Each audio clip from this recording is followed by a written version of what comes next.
guys. Speeding! Hey. Hey guys. Sunglasses. Oh, seriously. Hey guys, you're watching Yolk'd on Newegg TV. Yeah, we're back. And we just got back from CES. As many of you know, might have hit the vendor parties a little too hard. But you know, the show must go on. We're all medicated up here. We've got our Pedialyte. This is, I mean, I'm starting to feel better already. Yeah, I don't know you about good? you. I'm good. You You good? know what? How you doing? I'm good. Let's do this. I'm You solid. ready? Yes. You ready? Are you yes. sure? Let's okay. do it. Seafood buffet. How friendly do you like your AIs? Some of us may prefer Gladys's snark while we're sitting safely behind our monitors in Portal 2, but when it comes to our health and personal safety, we probably would feel safer with something that has a better bedside manner.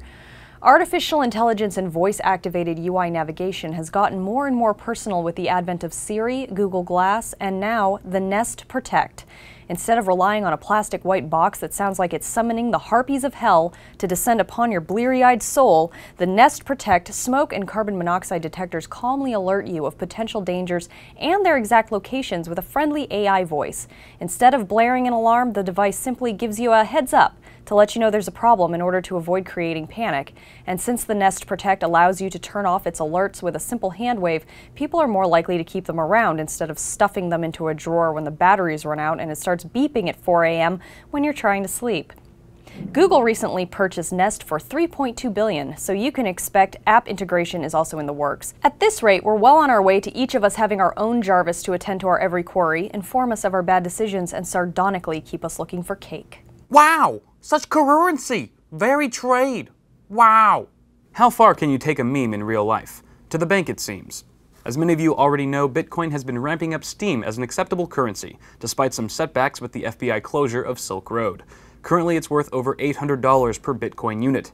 More and more people want in on the booming cryptocurrency trend, but some are still a bit skeptical, making derivatives of Bitcoin as a joke. One of those in particular has actually started to get some real-world traction.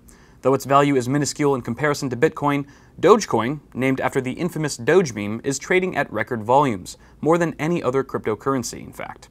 Its low value of $0.0003 hasn't affected trading volumes or unit quantities at all.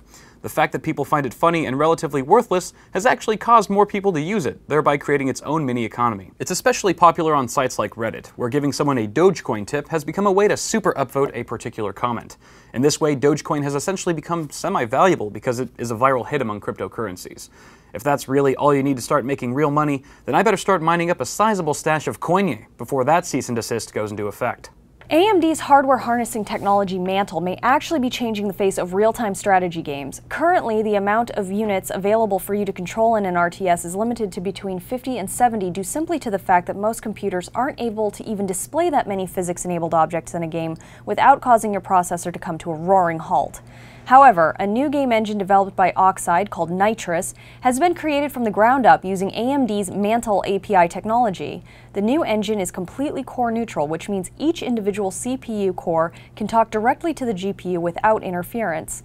In their Star Swarm demo for the Nitrous engine, users are given the opportunity to amass armies of up to 5,000 AI units. This is possible due to Nitrous utilizing object space rendering, which is the same technology movie studios use for special effects. Thanks to the Mantle API, the Nitrous engine can render in the game and in real time. Basically, we're looking at StarCraft on steroids. While still in development, the engine is already being licensed to developers, so in the near future, when you hear the term Zerg Rush, it will most likely take on a whole new terrifying meaning. Speaking of AMD, how many cores can you fit on a chip? How does 12 sound? That's what AMD plans to bring with Kaveri, its next-generation processor technology.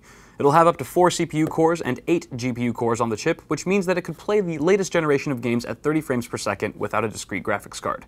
This is huge, especially considering the onslaught of mini all-in-one systems such as the Gigabyte Bricks and the Intel Nook available for purchase on Newegg.com. Being able to play Battlefield 4 on a super small form factor is going to attract even more consumers to that price point. Seems like marketing hogwash? We were skeptical too, but there is some science behind it.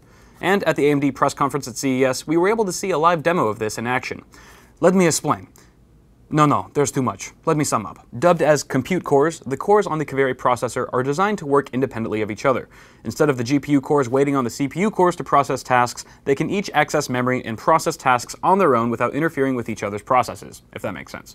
And with companies like Kingston developing tiny high-performance DIMMs for these mini form-factor PCs, high-performance gaming that can fit in the palm of your hand might very well be achievable in the near future. As some of you may know, we just finished with our coverage of CES 2014. Some of us even made it to the show floor. For those who weren't there, you can check out our coverage on the channel, but we also wanted to call attention to some of the products that really stood out this year as tech innovators. In looking at the best of CES, both Engadget and Wired gave that accolade to the Oculus Rift Crystal Cove prototype. This new version of the Oculus Rift allows for a smoother experience and hopefully eliminates the nausea some users were experiencing with the first generation. With virtual reality becoming more and more attainable, some industries are starting to see how it could benefit their business to have something like the Oculus Rift involved in the manufacturing and medical fields. Technology that improves our lives as well as entertains us and doesn't make us yak is the best kind out there.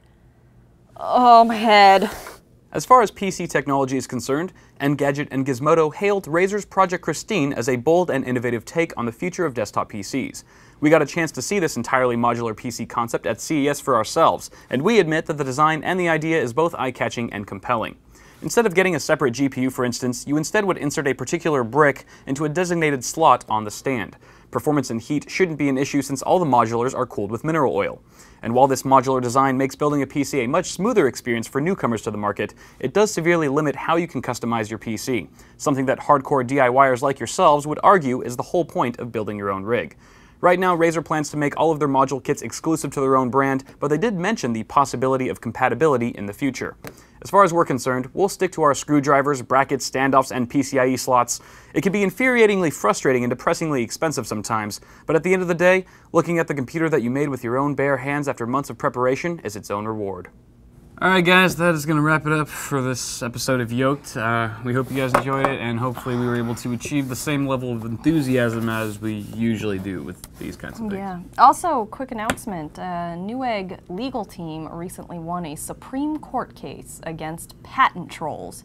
So look out, trolls. We're coming. We're coming for you. Hey, where's Paul? Oh my god, we forgot Paul's in Paul! Vegas. Okay, we'll be right back. Yeah. Until then, it's been Yolk'd.